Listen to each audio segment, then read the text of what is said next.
Hi, I'm Sharon Young, founder of Pearlcatchers and creator of Fusion Learning. In its simplest terms, Fusion Learning is our methodology. It's the way that we design and deliver all of the interventions that we create for our customers. But actually Fusion Learning is a lot more than that. I've been really saddened by some of the reports in recent years that have showed how much money companies are wasting on bad training, on things that are really very classroom based, but very much about theory and squeezing in loads and loads of information and people walking away without really having learnt anything. And so this led me to the conclusion that I really wanted to do something about it. And so now myself and my team at Pearlcatchers are really on a mission to transform training into learning, because that's what it's really about. It's not about people attending training courses, it's about people learning things and skills and gaining confidence. And that's everything that we're trying to do here at Pearlcatchers. So I'm going to take a little bit of time to explain to you how we went on the Fusion Learning journey. And then I'll talk to you separately about, first of all, the 7 deadly sins of training that we identified, and then the 7 pearls of wisdom of Fusion Learning. So our journey started when I got some of our team of experts together and got them to go out and do some research.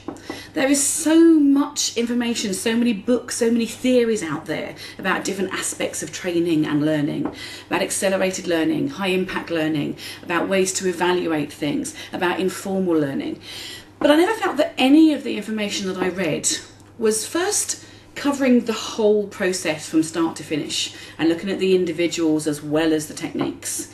And I also found a lot of it was very theory based, very heavy, and didn't really have that much information practically to enable people to say, what do I do as someone that's an L&D professional? What do I actually do to turn this into great learning in my organisation?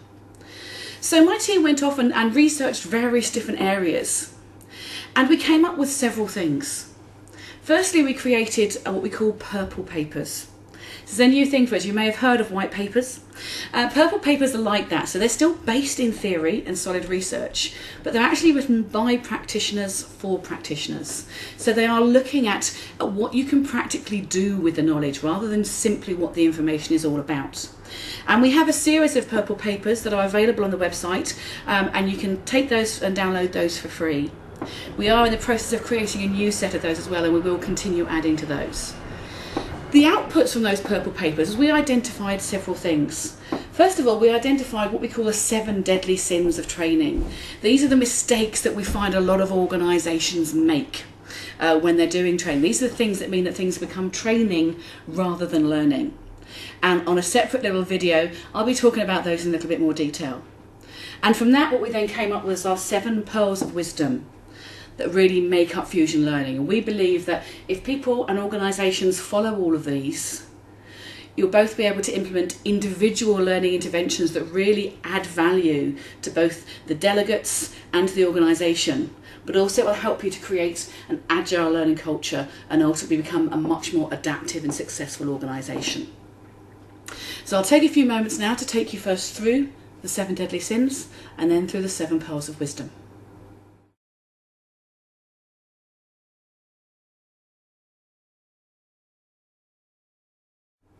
So we said our research, we identified 7 deadly sins. As I go through these, I'd like you to see which ones of those do you recognise?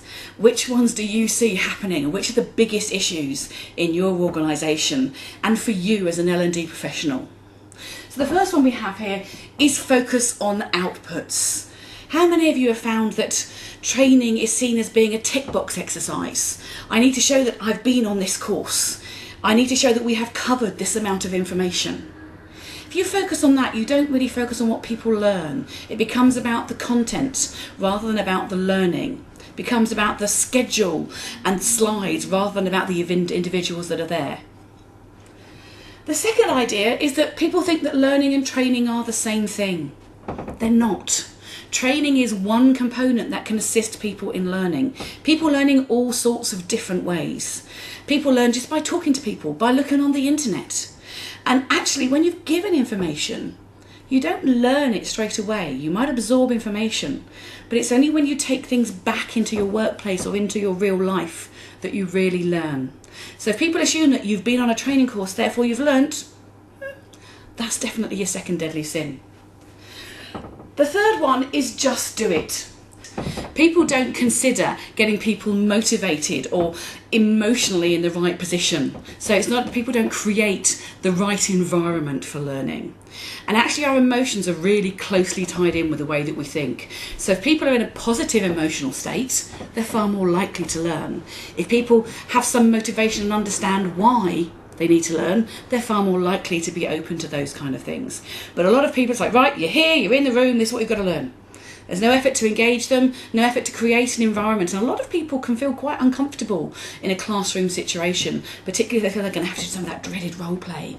And they might be really nervous, they don't know who the new people are, they might think everyone else knows more than them. So that idea of creating the right environment for people and helping people to get motivated in advance is something that's often missed if people commit the deadly sin number 3. Sin number 4 is squeeze it all in. I have to say this is probably one of my, I say personal favourites, but I mean the exact opposite of that. One of the biggest challenges I have when I'm working with organisations is say, oh, if we've got people going there to learn this, whilst you're there, can you also teach them this, this, this, this and this? It's that idea that when we've taken them off, sort of away from their workplace, when we're getting them to do work and to do training, let's take advantage of it and get them to learn more. The problem with that is that the more you try and squeeze in, the less people learn. Our brains can only take in so much information in one go. So trying to cover lots of different topics really doesn't work. And it also leads us on then to sin number 5. I shall say this only once. If you're trying to cover an awful lot of things, you don't have time for any kind of repetition. You don't have the opportunity for people to practice things, to ask questions about things, to explore it, and to discover themselves what they're learning.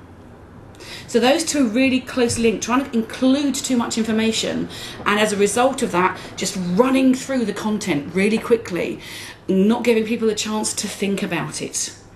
And if they do that, they're just not going to remember anything.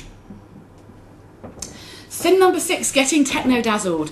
In these days of technology, everyone's about having the latest whizzy way of doing things. Let's have really interactive e-learning. Let's use social collaboration methods. Let's use gamification. These are all great tools. But it really comes down to what is the underlying message. If you get too excited about, right, I need to set up an e-learning program for this, do you? Is this the right thing to do, or is it more important for us to consider what is it that people need to learn and then look at what is the best medium to do that? Technology is great, it can really help in the learning process, but it's not the be all and end all. And finally, I think most of you guys probably will relate to this, but L&D and HR are responsible for anything to do with training and learning. It's not my job, that's what those people in L&D do. Is that not what they're paid for? I'm a line manager. I'm too busy trying to make sure my staff perform. I'm a member of staff. I'm too busy trying to achieve my objectives. I haven't got time to learn. You help me learn. If that's your view in an organisation, you're never going to become truly a learning organisation. Everyone has a part. Each individual needs to take responsibility for their own learning. Line managers need to be engaged and provided with the skills to help them embed workplace learning. And HR are the enablers, the people that make that happen, that create the framework. Now I wonder, as you go through those, which one of these you think are the ones that are the biggest issues in your organisations or in other organisations you've worked with. If you fancy, why don't you do a little tweet and tell us which are the ones that are some of your biggest issues. We'll be really interested to hear whether the same issues you come across are the same issues we come across. So those are the 7 deadly sins that we've come across. What we're going to do in our next little session is to talk to you about what are the 7 pearls of wisdom that we've identified that will help you to overcome and make sure those 7 deadly sins don't happen in your organisation anymore.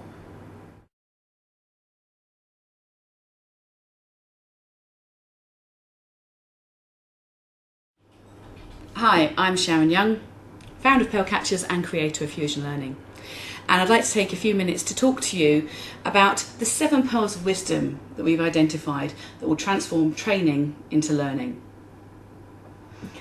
The first one of these is start with the end in mind. It's been said by a lot of people, but it's really important. It never ceases to amaze me how many people say, oh, I need to have a time management course, or I need to have an assertiveness course. But why do you need to have that? What is the problem you are trying to get us to solve within L&D? It's really important to get that clarity about what you need to have. What are you trying to achieve? And it also is very important when it comes back to evaluation. One of the key issues we have in L&D in trying to justify why people spend money on training.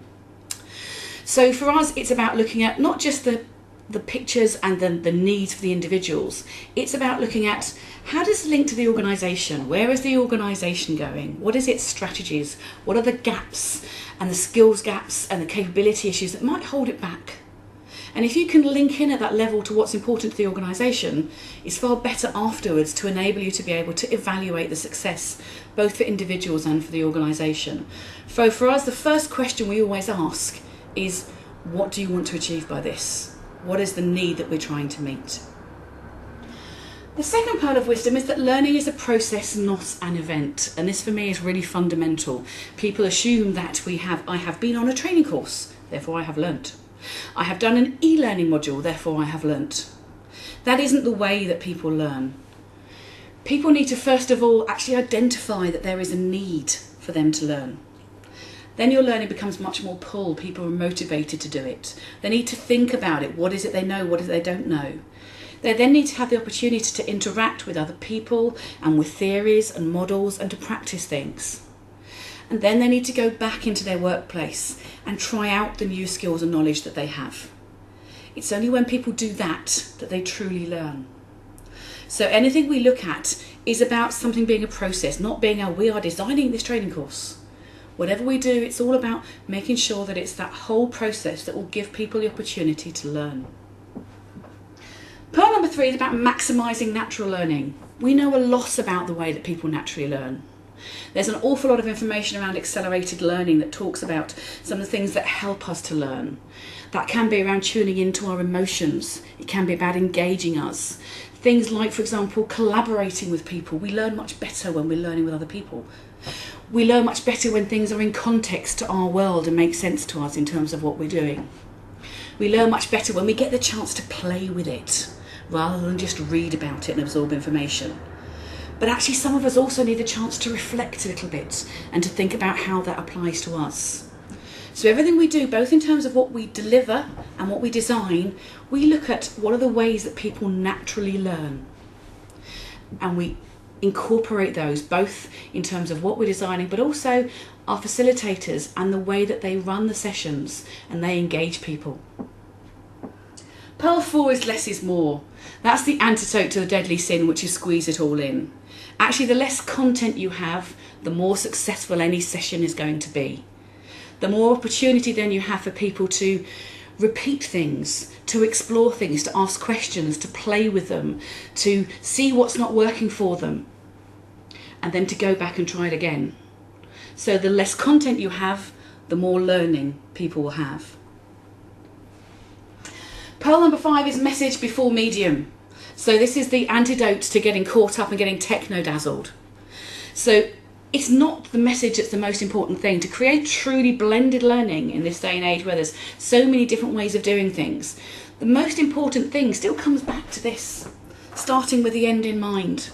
What is it we want people to learn, and therefore what are the messages that they need to have to enable them to learn?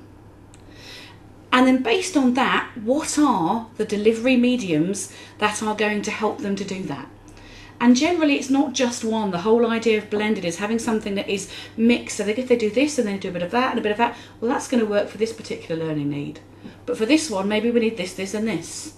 So it's thinking about what is the message first and then looking at the medium or mediums that are best suited to deliver that message to that group of people. Pearl number 6 is learning is everyone's responsibility. So for us, we actually do expect people to make an effort themselves. So we always get some kind of sort of pre-work or a module 1 as we quite often call it. So people have the opportunity to engage with the topic in advance, to think about what they know, what they don't know, what they'd like to get from the session. Maybe have some kind of pre-reading beforehand. And we also make sure that people have the opportunity at regular times during any kind of session to reflect on their learning and to take specific actions that they're going to take back and do something. So it's very important for us to make sure that people are aware of that Another really key topic for us at the moment is involving and engaging line managers, something we're doing an awful lot of work on right now. So the wider aspect outside of the individual modules is wherever we can, it's working with the organisation to try and get that motivation, that engagement, and then the skills from the line managers to help them to take their part in the responsibility. But the real way to do that is Pearl 7, which is creating an agile learning culture. Now, we wouldn't necessarily be able to do that in every intervention, particularly if we're going in for a short space of time. But that's what we try and help and encourage organisations we work with to do. To be able to truly survive in the very volatile and complex world that we live in today, organisations and people need to be adaptive. They need to be able to change and to learn quickly. And to do that, it's not just about having individual programmes.